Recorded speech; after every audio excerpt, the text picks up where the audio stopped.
ക്വസ്റ്റിൽ പറഞ്ഞതിന് ബാർ തന്നിട്ടുണ്ട്. നമ്മൾ എന്ത് ചെയ്യാന്ന് വെച്ചാൽ നമ്മൾ ക്വസ്റ്റിൽ പറഞ്ഞതെന്ന് പറഞ്ഞാൽ determine the diameter of the first പാർട്ടിന്റെ ഡയമീറ്റർ നമ്മൾ കണ്ടുപിടിക്കണം. അപ്പം തന്നിട്ടുണ്ടെങ്കിൽ ഫസ്റ്റ് പാർട്ട് ഷിയർ സ്ട്രെസ് തന്നിട്ടുണ്ട്. സിഗ്മ 1 ഫസ്റ്റ് പാർട്ട് P1/A1 ആണ് നമ്മുടെ ഫോർമുല. സിഗ്മ 1 ഒരു ക്വസ്റ്റിൽ തന്നിട്ടുണ്ട്. പിന്നെ 100 mega newton per metre. 100 mega ആണെങ്കിൽ 100 തന്നെയാണ്. മെഗാ വരെയാണെങ്കിൽ അതേപോലെ തന്നെ ഇട്ട് കൊടുത്താൽ മതി. P1 അത് മില്ലിമീറ്റർ തന്നെ കിട്ടും. T1 തന്നിട്ടുണ്ട് 100 × 10³ അത് ന്യൂട്ടൺ ആക്കി മാറ്റണം. ഡിവൈഡഡ് ബൈ എത്രയാണ് നമ്മുടെ π/4 × d1². അത് സബ്സ്റ്റിറ്റ്യൂട്ട് ചെയ്യുമ്പോൾ നമുക്ക് d1ന്റെ വാല്യൂ കിട്ടും. ഇതാണ് ആദ്യം ചെയ്യാനുള്ള കാര്യം. ഓക്കെ.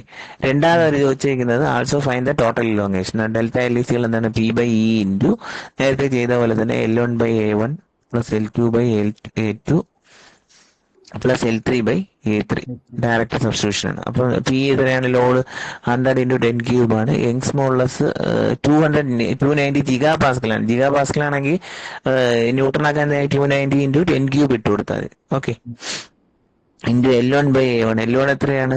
ലെങ്ത് 10 സെന്റിമീറ്റർ ആണ്. അപ്പൊ 100 mm ഡിവൈഡ് ബൈ π/4 × d².